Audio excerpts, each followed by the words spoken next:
I still have my ridiculous obsession with pom-poms. In some of my other tutorials, I have shown you how to make a lot of pom-poms at once by wrapping yarn around 2 chairs. And that works great when you want to make a lot of one color. But today what I'm making my pom-poms for is to decorate presents.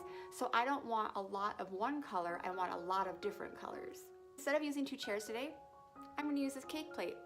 I'll be able to wrap my yarn around this edge, and I'll still make quite a few pom-poms without going crazy with my 2 chairs. My Christmas paper this year, I'm using a mostly white paper with some colored graphics sprinkled across it.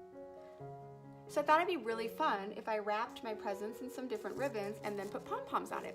So I have this teal yarn in my yarn stash and I think it's gonna be great. I've been making my pom-poms with a little bit of a thinner yarn, so this is gonna add both a new color and a little bit of a different texture.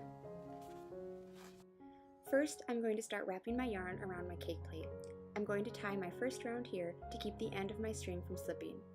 Then you just keep going around, and around, and around. How many times you go around depends on the size of the pom-poms you plan to make and how thick your yarn is. For my small nickel-sized poms, I do about 50 rounds, and for the larger poms, I do 80 to 90 rounds of an average weight yarn. For these teal poms, I'm going around 75 times because I do want to make them a little bit bigger and I want to make sure they are nice and full. Just play around with it as you make them and you will get a sense for it pretty quickly. Once you have your yarn sufficiently wrapped, then you will take pieces of yarn and tie them around your yarn strings. Hopefully, you don't have a Helen trying to ruin all of your pom-pom fun.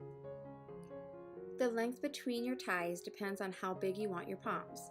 Just remember that the wider your gap, the more yarn you need to tie around your plate.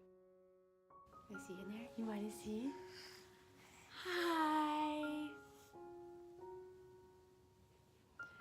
Hello! So once you're done, pull it off your cake plate or whatever it is you're using, and you should have something that looks like this.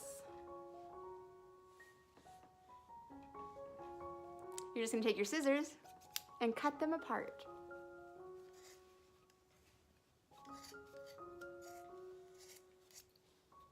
Now just keep cutting away, hopefully in pretty even increments. All you should have to do now is rough up your yarn a little as you form it into a ball shape. The amount you rough up the edges of your yarn is up to you. For an extra fuzzy pom, I'll even use a comb to split the hairs of my yarn pieces. Don't worry, if it's not perfect, just trim any of the long pieces. And now you have created the most perfect poms for any occasion. Make sure to like this video and subscribe to my channel, and you can find everything you can DIY better on my website, aloplum.com.